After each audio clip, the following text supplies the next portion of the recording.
மோசேயுடைய சட்டத்தின்படி கல்லால் எறிந்து கொல்லப்பட வேண்டும். ஆண்டவரே, இதோ கையும் மெய்யுமாக பிடிப்பட்டவர் இதான். ஆண்டவருடைய எண்ணம் முற்றிலும் வேறு. ஆண்டவர் என்ன சொல்றாரு? யாராவது நினைச்சு பார்த்திருப்பாங்களா? உங்களுள் பாவம் இல்லாதவன், நீங்க சொன்னீங்கல்ல மோசேயுடைய சட்டத்தின்படி கல்லால் எறிந்து கொல்லப்பட வேண்டும். மோசேயின் சட்டங்கள் நிறைய கொடுத்திருக்கிறாரு. கையும் மெய்யுமா பிடிப்பட்டது இந்த பெண்ணையும் ஒரு பாவத்துக்குரிய நிலை.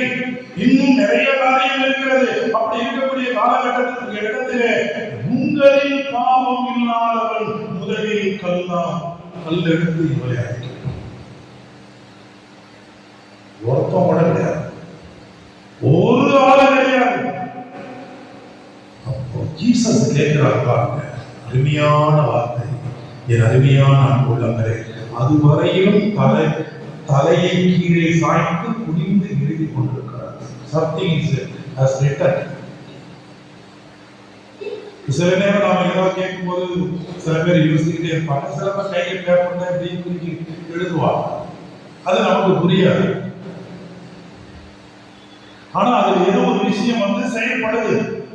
நீங்க வீட்டுல நீங்க பசங்களுக்கு கோபமா இருக்கும் போது பேனா கொடுங்க, ஒரு பேப்பர் நம்ம மாட்டி எழுதிக்கிட்டே இருக்கும்.